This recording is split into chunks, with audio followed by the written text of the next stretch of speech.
सभी पदार्थ परमाणुओं से बने होते हैं। प्रोटॉन, न्यूट्रॉन परमाणु के केंद्र में होते हैं और इलेक्ट्रॉन उनके चारों तरफ एक नियत कक्षा में घूमते हैं। सबसे बाहरी कक्षा में उपस्थित इलेक्ट्रॉन विद्युत चालन के लिए जिम्मेदार होते हैं। इलेक्ट्रॉन एक पिंड या बिंदु से जिसमें इलेक्ट्रॉन की अधिकता होती है उससे उस पिंड या बिंदु की तरफ प्रवाहित होता है जिसमें इलेक्ट्रॉन की कमी होती है। दूसरे शब्दों में, इलेक्ट्रॉन ऋणात्मक आवेश वाले पिंड से धनात्मक आवेश वाले पिंड में प्रवाहित होता है। उद्देश्य: इस पाठ के अंत में आप निम्न करने में सक्षम हो जाएंगे। परमाणु की संरचना का वर्णन करना, चालक और विद्युत रोधी को परिभाषित करना, कुछ द्रवों की सामान्य विद्युत चालकता को समझना, विद्युत धारा के रासायनिक प्रभाव को समझना, विद्युत लेपन जैसे रासायनिक प्रभावों को बताना, विद्युत के सुचालक तथा कुचालक। हम पदार्थों को सुचालक और कुचालक में वर्गीकृत करते हैं। जो पदार्थ स्वयं से विद्युत धारा को गुजरने देते हैं उन्हें विद्युत का सुचालक कहते हैं। तांबा, एल्यूमीनियम जैसी धातुएं इसकी कुछ उदाहरण हैं। जो पदार्थ स्वयं से विद्युत धारा को नहीं गुजरने देते उन्हें विद्युत के कुचालक कहते हैं। रबर और प्लास्टिक जैसे पदार्थ इसके उदाहरण हैं। क्या द्रव विद्युत चालन करते हैं? ज्यादातर द्रव जो विद्युत चालन करते हैं वो अम्ल, क्षारक तथा लवण से बने होते हैं। रासायनिक प्रभाव और विद्युत अपघटन: जब विद्युत धारा अम्लकृत जल से गुजरती है तो जल के अणु हाइड्रोजन और ऑक्सीजन में विभक्त हो जाते हैं। चित्र में दिखाई गई धातु की दो छड़ों को इलेक्ट्रोड कहते हैं। विद्युत जिस प्रकार का प्रभाव उत्पन्न करती है उसे रासायनिक प्रभाव कहते हैं और इस प्रक्रम को विद्युत अपघटन कहते हैं। क्या हम अम्लकृत जल के स्थान पर शुद्ध जल का प्रयोग कर सकते हैं? आइए पता करते हैं। विद्युत लेपन: सस्ती धातुओं जैसे लोहा या इस्पात पर किसी कम प्रतिक्रियाशील धातु की पतली परत चढ़ाना आम बात है। इस्पात की कोई वस्तु जैसे चम्मच किसी विद्युत स्रोत के ऋणात्मक सिरे से जुड़ा हुआ होता है।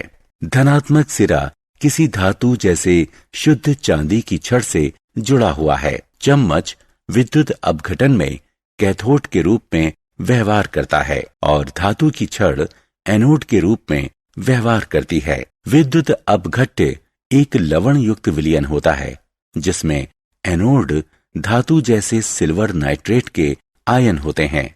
ज्यों ही विद्युत धारा विलयन से प्रवाहित होना शुरू करती है, इलेक्ट्रॉन सिल्वर एनोड से पलायन करना शुरू कर देते हैं। इसके परिणाम स्वरूप धनात्मक आवेश वाले आयन का निर्माण होता है जो एनोड से अलग होकर विलयन में आते हैं और कैथोड के ऋणात्मक आवेश से आकर्षित होकर उसकी तरफ जाते हैं। जब वे कैथोड पर आते हैं तो वो उससे इलेक्ट्रॉन ग्रहण करते हैं और चांदी के अणु में बदल जाते हैं जो कैथोड पर धातु की परत के रूप में जमा हो जाता है।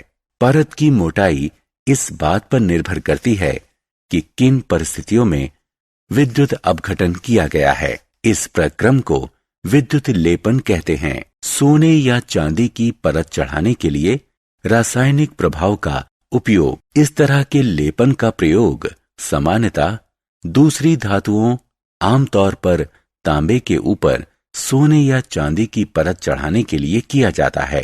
यह कृत्रिम आभूषणों और गहनों को सोने या चांदी के सदृश बना देता है।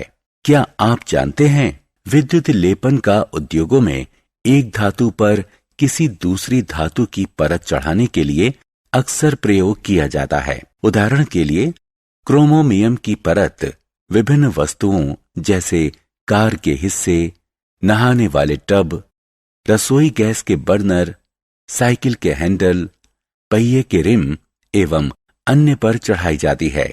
खाद्य पदार्थ संग्रहण के लिए प्रयोग किए जाने वाले टीन के डिब्बे लोहे पर टिन की विद्युत लेपन करके बनाए जाते हैं।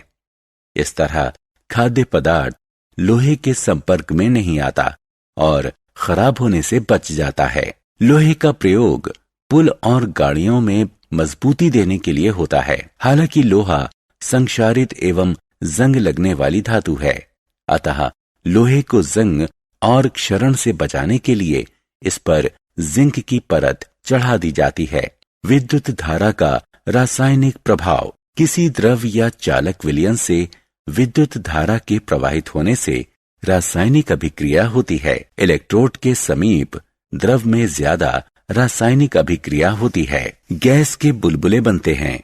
धातु का जमा होना देखा जा सकता है और इलेक्ट्रोड का रंग परिवर्तित हो सकता है। अभिक्रिया इस पर निर्भर करती है कि किसी द्रव और इलेक्ट्रोड का प्रयोग किया गया है। किसी द्रव से विद्युत धारा के प्रवाहित होने से रासायनिक परिवर्तन होते हैं। इस प्रक्रम को विद्युत अपघटन कहते हैं। सारांश। आइए हमने जो कुछ सीखा है उसे संक्षेप में दोहराएं। कुछ द्रव विद्युत के सुचालक होते हैं और कुछ कुचालक। विद्युत चालन करने वाले अधिकतर द्रव अम्ल, क्षारक और लवण से बने होते हैं। किसी चालक विलयन से विद्युत धारा के प्रवाहित होने से रासायनिक अभिक्रिया होती है। इसके परिणाम स्वरूप होने वाले प्रभाव को विद्युत धारा का रासायनिक प्रभाव कहते हैं। विद्युत की सहायता से किसी एक धातु पर किसी दूसरी धातु की परत चढ़ाने को विद्युत लेपन कहते हैं।